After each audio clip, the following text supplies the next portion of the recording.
Sedulur dimanapun panjenengan berada, kali ini saya akan mengajak sedulur semuanya, saudara-saudara semuanya untuk bincang-bincang tentang pentingnya masalah sejarah. Jangan sampai hal ini dibelokkan, karena itu sangat membahayakan generasi yang akan datang nanti.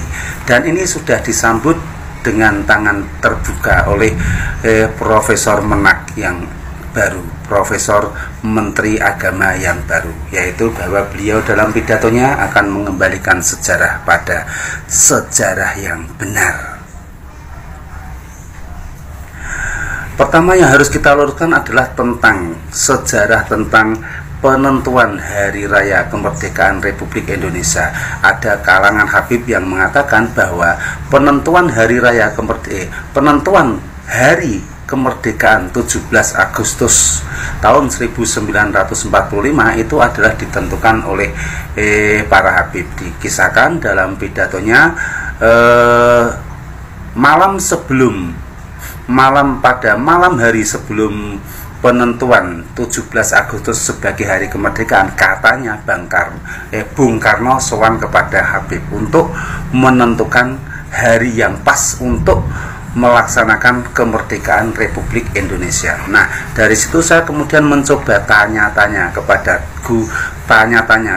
beberapa guru, sekaligus browsing tentang panitia PPKI dan panitia BPUPKI. Ternyata di kedua panitia tersebut, di kedua kepanian tersebut, baik BPUPKI maupun PPKI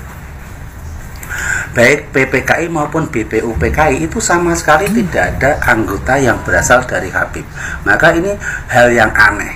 Ketika menjadi anggota kepanitiaan kemerdekaan saja tidak, kemudian dijadikan sebagai sumber untuk menentukan hari pelaksanaan kemerdekaan Republik Indonesia, yaitu 17 Agustus. Ini kan sesuatu yang aneh. Ini jelas menurut saya adalah hanya klaim sepihak dengan tujuan agar nanti generasi ke depan itu mengakui bahwa kemerdekaan Indonesia ini adalah jasanya para Habib kaum Ba'alawi. Ini kan seperti itu. Ini sungguh-sungguh sangat membahayakan dan kita harus meluruskan tentang semua itu. Selanjutnya ada lagi tentang pengakuan bahwa ada pidato Habib seperti ini. Mungkin kalian juga pernah dengar. Ada pidato Habib seperti ini, mungkin kalian juga pernah dengar. Indonesia adalah pintu tarim, atau Indonesia itu adalah miliknya wali-wali tarim. Bohong, gue dabrus. Bohong luar biasa. Bohongnya super konyol. Mengapa saya katakan bohong? Ingat, sejarah mencatat bahwa di Nusantara ini sudah berdiri berbagai macam kerajaan yang besar-besar.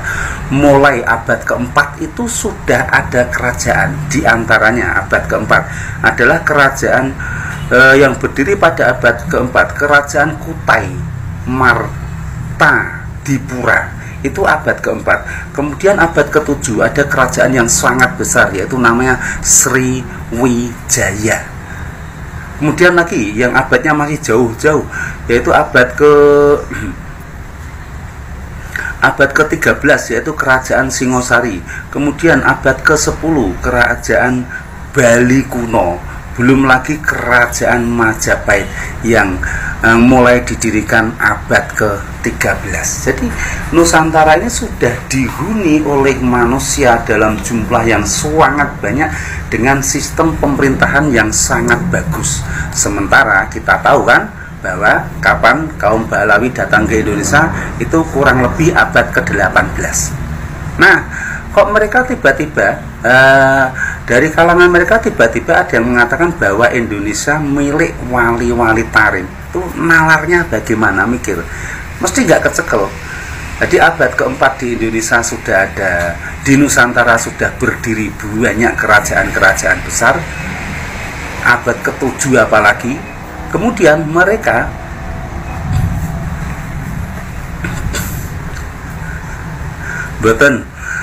kemudian ke TV saya lagi rusak, jadi nggak lihat futsal. Jadi seperti itu. Mereka datang kaum Ba'alawi ini datang abad ke berapa? 18. Sementara Nusantara ini sudah dihuni oleh berbagai macam kerajaan mulai abad ke-4. Dan itu bukan kerajaan yang kecil-kecil, bukan kerajaan gurem, itu bukan. Bukan kerajaan gurem, itu bukan.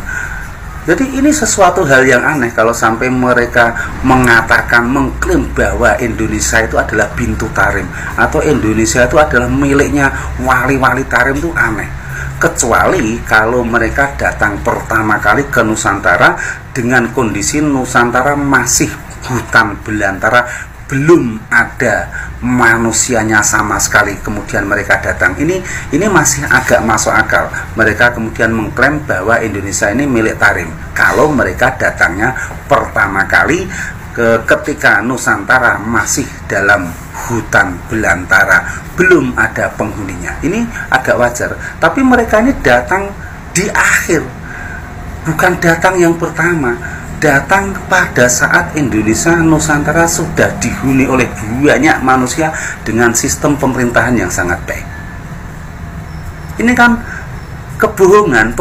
Ayo kalian semuanya yang masih terlalu yang masih mencintai para Habib, cintailah mereka dengan ilmu, jangan hanya dengan perasaan yang membabi buta tanpa adanya sebuah ilmu, jangan.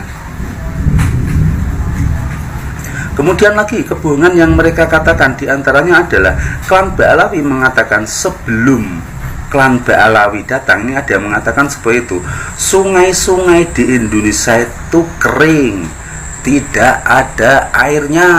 Jadi ada yang mengatakan seperti itu. Jadi sebelum klan Ba'alawi datang, bahwa sungai-sungai yang ada di Nusantara itu kering, tidak ada airnya. Baru kemudian setelah klan Ba'alawi datang, air sungai di Indonesia mulai sungai-sungai di Indonesia mulai ada airnya. Ini juga kebohongan yang sangat nyata, sangat konyol, sangat goblok, yang sangat mudah dibaca kalau itu adalah sebuah penipuan. Buktinya apa? Kerajaan Tarumanegara pada abad ke-4 itu sudah memiliki sistem irigasi. Bisa dilihat dalam prasasti Tugu pada zaman kerajaan Tarumanegara. Kemudian bisa juga dilihat pada prasasti Ciaruteun angel ngomongnya, yaitu Ciaruteun. Kemudian bisa juga dilihat pada prasasti Cidanghyang. Itu semuanya pada terjadi pada zaman kerajaan Tarumanegara. Nah, adanya sebuah kerajaan kemudian memiliki sistem irigasi, kalau sungainya kering, ini kan tidak mungkin toh, sangat tidak mungkin.